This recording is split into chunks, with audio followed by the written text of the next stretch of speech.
보십시오. 네, 안녕하세요. 네. 새해 복 많이 받으세요. 새해 복 많이 받으세요. 네. 그렇게 웃으실 수 있으세요 지금? 아이, 제가 복을 많이 받아야 될 것 같은데 올해. 아니 딱 앉자마자부터 아주 만면에 미소를 띠시고 웃으시는데 지금 그럴 상황입니까? 아니 우리 정관용 앵커도 오래간만에 뵙고 특히 우리 시사자키 예. 청취자 여러분들 이제 새해 처음 인사드리는 거잖아요. 근데 어쨌든 이 선거제도 개혁 뭐 등등에 대해서 저희 시사자키가 다른 어떤 프로보다 힘을 많이 실어드리고 있는 건 알고 계시죠? 알고 있죠. 감사합니다. 그런데 아무리 힘을 실어드려도 이게 도대체 지금 웃을 수가 없는 상황인 것 같아서 제가 답답해서 그래요. 근데 이제 뭐 여론이라는 게 이제 가뜩이나 국회에서 뭐 잘하는 게 별로 없지 않습니까? 또 뭐 연말에 뭐 본회의도 안 하고 저기 어디 해외 가고 막 이런 상황이니까 국민들이 좋게 봐주려도 봐줄 수가 없다. 이제 그런 상황이죠. 그런 상황에서 뭐 의원 정수 늘리자 또 뭐 뭘 한다 한들 믿음이 가겠느냐 하는 생각이 들고요. 그래서 전 충분히 그런 여론을 이해를 합니다. 그렇지만 또 그런 불신을 계속 확대하고 조장하는데 책임이 있는 또 이제 큰 정당들은 오히려 또 그걸 핑계로 선거제도 개혁에 대해서 좀 소극적이거나 특히 의원 정수 확대 문제를 논의조차 이제 안 하려고 하는 이런 모습들은 좀 바람직하지는 않다. 제가 정개특위 소위에서 그렇게 이야기를 했어요. 아니 그러니까 제가 답답한 게 바로 그 대목이 답답한 거예요. 네. 무슨 얘기냐면 국민의 어떤 대표성 지지하는 정도만큼 정당이 의석을 차지하는 뭐 그게 꼭 100% 연동형 비례대표가 됐건 뭐 몇 %가 됐건 관계없이 지금은 워낙 그 비례성 대표성이 좀 약하니까 그걸 좀 높이자는 방향에 대해서 국민들이 다수 동의합니다. 그죠? 네네, 그건 동의하시죠. 그런데 이제 그러려면 현실적으로 지역구 의석을 왕창 줄이든지 아니면 비례 의석을 좀 대폭 늘려가지고 할 수밖에 없는데 뭐 지역구 의석 왕창 줄이는 거는 뭐 국회의원들 전원이 막 반대를 해버리고 그잖아요. 근데 지역구 의석 줄이는 건 아마 여론은 찬성할 거예요. 근데 그렇죠. 뭐 그것까지 하나하나 묻진 않았습니다만 그러니까 이제 그 궁여지책 끝에 이 소 3당에서도 지역구 줄이자는 거는 지지를 얻기 어려우니까 비례 의석이라도 늘리자라는 안을 내고 있지 않습니까? 네. 근데 보통 이런 경우에 개혁 과제의 개혁 방향에 국민 다수가 동의하면 그걸 압력으로 국회의 저항을 이겨낼 수 있는데 근데 의원 정수 늘리는 건 또 국민이 반대한단 말이에요. 그러니까 이제 국회도 뜨뜻미지근 여론도 뜨뜻미지근 이거 어떻게 해야 되나요? 그러니까 이제 국민들은 국회에 대해서 뭐 분명한 메시지를 주고 있는 거죠. 국회가 특권을 내려놓고 또 일 잘하는 국회로 변화하겠다는 의지를 확실하게 보여라. 그걸 먼저 보여라. 이런 주문이거든요. 그래서 어쨌든 선거제도 개혁을 하기 위해서 또 국민의 대표성을 높이기 위해서 의원 정수 문제에 대한 조정이 필요하고 또 확대를 해야 된다고 하면 국회에서 서둘러서 이제 국민들이 의구심을 갖는 여러 문제들에 대해서 과감한 개혁안을 내놔야 된단 말이에요. 그렇게 국민의 문제 예산은 동결한다든지 뭐 뭐 예산도 동결하지만 또 뭐 그 세비 결정도 우리처럼 이제 셀프 결정하는 데가 별로 없거든요. 그러니까 세비 산정위원회 같은 걸 외부적으로 두어서 하고 지금 도의원, 시의원 세비는 다 그렇게 결정한단 말이에요. 국회의원들만 자기가 결정하지. 그다음에 외유에 대한 문제 제기도 많으니까 미국이나 선진국처럼 사전에 철저히 심사를 하게 하고 투명하게 공개하게 한다든지 또 국회의원들이 어떤 잘못을 했을 때 제19 감사기로 유야무야 그냥 흐지부지 넘어가는 거 말고 외부인을 참여시켜서 외부 감사위원들을 외부위원들을 참여시켜서 징계의 실효성을 높인다든지 이런 실질적인 조치들을 내놓으면서 이제 국민들을 설득해 가야 되는데 그런 노력은 핑계김에 더 안 한단 말이에요. 안 하고서 그다음에 또 국민들이 불신을 가질 수밖에 없는 일들을 계속 하면서 근데 국민들 때문에 의원 정수는 이제 뭐 논의하기 어렵다 이렇게 이야기를 하니까 그 떡본 뭐 김에 제사 지낸다고 오히려 국민들의 불신을 방패막이 삼아서 개혁을 하지 않으려고 하는 거 아니냐.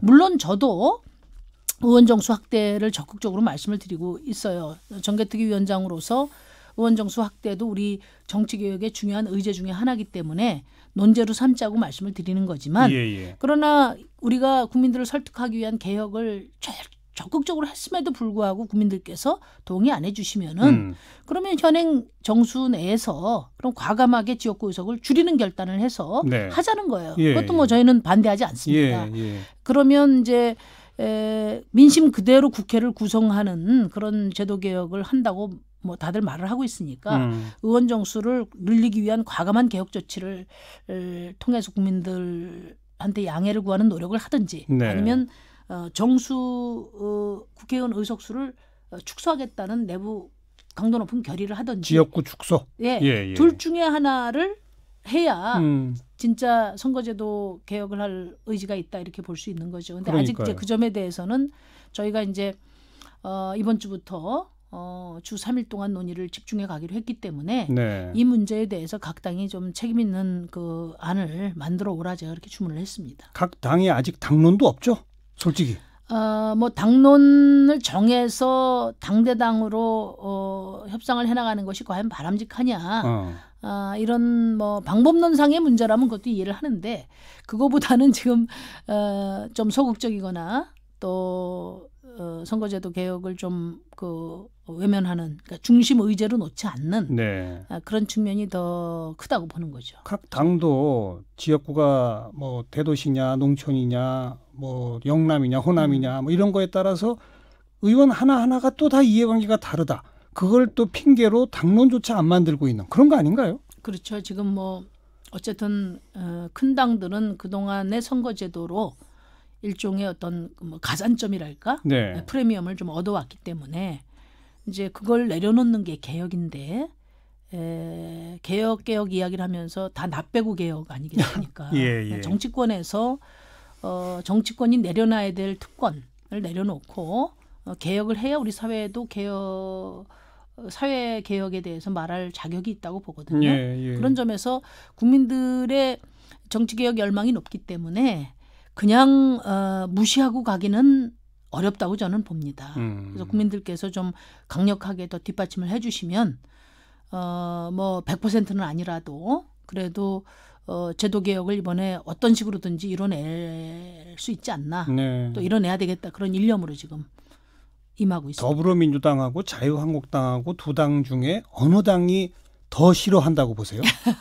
뭐 현재로서는 두 당이 다 적극적이라고 볼 수는 없는데요. 그러니까요. 더불어민주당 같은 경우는 이제 우선 대통령께서 정당 지지율에 비례하는 의석수를 원칙으로 여러 차례 말씀하고 계시고 저는 뭐 예전에 당대표실 때도 제가 당대표일 때 같이 문재인 당시 대표님하고 이 문제를 나눴는데 뭐 선거제도 개혁에 대해서 확실한 의지를 갖고 계시다고 봐요. 그리고 여당 내에서도 뭐 안 할 수는 없지 않느냐. 그런데 이제 문제는 뭐 우리식의 연동형 비례대표제 이런 표현을 쓰죠. 그러니까 뭐 민주당의 그 사정도 좀 고려한 말하자면 뭐 하여튼 연동형으로 하되 조금 최소화해서 하는 이런 정도가 좀 대체적인 정서가 아닌가. 근데 이제 김종민 더불어민주당 간사는 뭐 제가 자주 이야기를 하는데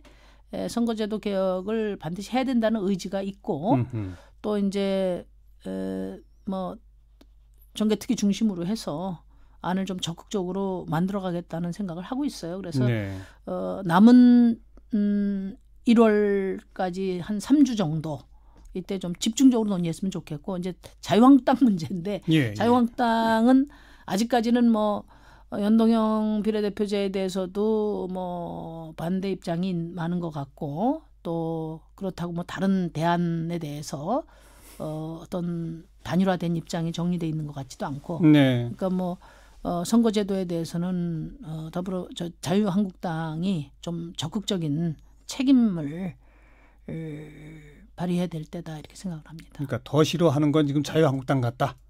그 얘기네요. 뭐 사실 조건으로 보면 자유한국당은 선거제도 개혁에 적극적이어야 한다고 봅니다. 왜요? 그러니까 지금 뭐 가봐야 알겠지만은 어쨌든 자유한국당이 지난 지방선거에도 참패를 하고 지금 뭐 보수 혁신도 아직 그 국민들의 신뢰를 얻을 만큼 진행이 안 되고 있지 않습니까? 근데 뭐 그런 상태에서 요즘은 여당 지지도가 내려가고 자기네 지지도가 좀 올라가니까 분위기가 바뀌는 것 같아요. 아니 그러니까 그것도 저 김병준 비대위원장도 말씀을 하셨는데 우리가 이렇게 지지율이 올라가는 게 다 문재인 대통령 덕이다 이런 말씀하셨거든요. 그러니까 뭐냐면 안사이익이다. 그렇죠. 그러니까 더 이상 우리 정치가 어떤 대안을 가지고 경쟁하는 것이 아니라 상대방 발목을 잡아서 어떤 성과도 못 만들게 함으로써 다음번에 우리가 이제 권력을 잡을 수 있다는 이런 양당 중심의 소모적인 대결 정치 시대를 끝내야 된다는 게 이 선거제도 개혁의 또 중요한 그렇죠. 그 이유이기도 합니다. 예. 이대로 그대로 두면은 뭐 더불어민주당은 지금까지 이제 잘 나갔지만은 사실 최근에 지지율도 많이 빠지고 있지 않습니까? 그럼요. 그럼 결국은 또 반사이익으로 해서 또 제1야당으로 넘어가고 계속 과거의 이 낡은 정치가 반복돼 나갈 거다. 이런 점에 대해서 집권 여당으로서 또 촛불에 의해서 그 정권을 잡은 여당으로서 좀 더 이 대의에 좀 충실한 그런 선거제도 개혁 그 프로그램을 계획을 좀 추진해 주셨으면 좋겠다 그 말씀드립니다. 그 또 반대로 정의당 또 바른미래당 그리고 민주평화당 같은 이 3당도 완벽한 독일식의 100% 연동형 비례대표는 현실적으로 우리나라에 적용해서 실현시키기 좀 어려운 점이 있지 않습니까? 그러니까 98년도 8.15 경축사에서 김대중 대통령께서 독일식 정당 명부 비례대표제를 말씀하신 이래에 독일식 연동형 제도가 많이 이야기가 됐지만 2015년에 중앙선관위에서 지역구와 비례를 2대1로 하는 권역별 연동형 비례대표제를 제시했는데 그것이 바로 저는 한국형 연동형 비례대표제라고 그러니까 봐요. 그건 이제 100% 연동형은 아니지만 그렇죠. 그때 이제 문재인 대표께서도 저한테 우리가 사실 1대1은 좀 어렵지 않냐. 그러니까 2대1 권역별 비례대표제 정도를 우리 한국형 모델로 함께 추진해 가면 어떻겠냐. 그런 말씀을 하셔서 우리 정의당도 그 중앙선관위 한 2대1 안으로 당론을 바꿨거든요. 그게 한국형이고 그렇죠. 여기서 이제 더 나아가서 민주당이 이제 우리식 연동형이라고 하는 것은 지금 2대1 권역별로 가면 그동안에 민주당이 얻었던 그 프리미엄이 많이 줄어드니까 이걸 좀 조금만 절충하자. 절충하자 이런 취지로 받아들이고요. 저는 비례성 강화라는 국민의 요구, 이 대원칙이 그 실현된다면은 그 범위 안에서 얼마든지 논의 가능하다. 당의 유불리도 다 고려하자 이렇게 이야기를 하고 있습니다. 그러니까 간단히 설명하면 예를 들어서 의원 정수를 안 늘린다고 치면 지역구 200명에 비례대표 100명 하든지 좀 늘린다고 치면 지금 현재 253명이니까 지역구가 그럼 비례대표는 그거의 반이면 125명, 126명은 돼야 되는데 이게 좀 과하다 싶으면 그걸 뭐 100명이나 80명 이렇게 논의할 수 있다 이거 아닙니까? 저희는 뭐 얼마든지 어쨌든 지금보다 비례성이 강화돼서 민심과의 괴리를 줄일 수 있는 방법이면 그런 방향의 어떤 전제가 된다면 당의 유불리도 고려하고 또 뭐 신축성 있게 하자 뭐 첫술에 배부르랴 이런 얘기도 제가 했습니다. 그래서 중요한 것은 뭐냐면은 지난번에 원내대표들 간에 합의한 기초위에 논의를 하다 보면 뭐 국민들 입장에서는 좀 부족할 수 있지만 그래도 어쨌든 선거제도가 조금이라도 개선되는 합의안을 만드는데 정개특위위원장으로서 최선을 다하고 있다 그 말씀드립니다. 근데 꼭 1월 안에 합의해서 2월 중에는 처리해야 한다 뭐 이런 얘기가 나오던데 반드시 그래야 되나요? 조금 더 논의할 시간은 없는 거예요? 뭐 그동안의 선거제도와 관련해서는 법적 시한이라는 것을 한 번도 제대로 고려한 적이 없어요. 지켜본 적이 없잖아요. 그냥 양당이 뭐 양당 맘대로 어쨌든 해서 지난 선거 때도 40일 선거일 40일 전에 선거구가 획정됐거든요. 맞아요. 근데 이제 법적으로 따지면은 4월 중순까지 선거구가 최종적으로 획정이 돼야 되고 네. 그 한 달 전에는 그 선거구 획정안이 국회에 보고가 돼야 돼요. 예. 3월 중순에는. 예. 그러니까 그러면 결국은 2월 임시국회 때 의결하는 것이 마지노선입니다. 네. 그래서 이제 저희 안도 그렇게 냈던 거고 원내대표들은 아무래도 논의가 더 딜레이 될 수 있으니까 1월 말까지 다 합의 처리를 하자. 이렇게 지난번에 합의를 한 거죠. 2월에 처리를 하자. 네. 그래서 일단은 원내대표들 합의에 기초해서 최선을 다해서 노력을 하자. 네. 왜냐하면 선거제도 개혁을 지금 올해 처음 이야기하는 게 아니라 아유, 수십 년 해왔죠. 그래서 이거는 결국은 양당의 어떤 결단이 필요한 사안이기 알겠습니다. 때문에 예. 시간이 더 필요한 게 아니라 그래서 어쨌든 5당 원내대표의 합의에 기초해서 최대한 이달 안에 한번 결론을 내보자. 그리고 이건 뭐 게임의 룰이기 때문에 이 만장일치로 합의를 이루지 못하면 안 된다는 말들 자꾸 하던데 네. 정 그게 안 되면 네. 한 3가지 정도 안을 가지고 국회에 표결을 붙여서 그중에 제일 많은 그 득표를 한 안으로 가자든지 이거 왜 안 됩니까? 그건 또 뭐 국회법상 의사결정 그 기준이 있으니까요. 어렵지만은 저는 뭐 국회 내에서 일정한 합의가 도출되기 어렵다면 저는 국민의 힘으로라도 이 선거제도 개혁은 이루어야 된다. 왜냐하면 선거제도는 국민들의 주권을 위임하는 절차거든요. 근데 가장 큰 이해관계가 국민이에요. 국민의 힘으로 할 방법이 없잖아요. 입법권이 아니 이제 국회에 쟁점이 있는데. 조금 좁혀지면은 예. 그 제한된 쟁점 아래서 이거야말로 뭐 국민들의 어떤 공론 조직을 통해서 또 뭐 각 당이 수용할 수 있도록 한다든지 그것은 저희가 한번 최대한 1월 중에 노력을 해보고 네. 이것을 선택적 국민 투표 이런 데 붙일 수 없어요, 이런 거?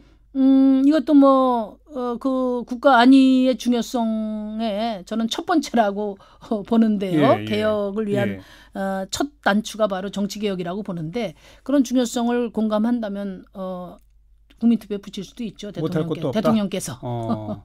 복수안 정도로 가지고 예. 국민들이 이란 이안 개혁안 중에 선택해 주십시오. 국민들의 뜻이 그렇게 모여진다면 저는 뭐 그것도 방법이다 이렇게 생각을 합니다만은 네. 일단은 이제 현행 체제 하에서는 지금 국회에서 결정하도록 하니까 최선을 다해서 국회에서 그러니까 결론을 내보도록 하겠습니다. 위원장 맡고 계시니까 계속 최선을 다해서 아무튼 뭔가 해야겠다 하는데 예. 저는 속이 답답해서 정 안 되면 이런 방법도 저런 방법도 있지 않느냐. 네. 그 얘기를 좀 드려본 거고요. 제가 이제 최선을 다하다가 안 되면은 말씀을 드릴게요. 그래요. 오늘 슬쩍 무슨 말씀하실지는 이제 좀 짐작이 가네요. 자, 정말 성과 있길 기대합니다. 오늘 고맙습니다. 네, 감사합니다. 심상정 정의당 의원 정계투기위원장 함께 만났어요. CBS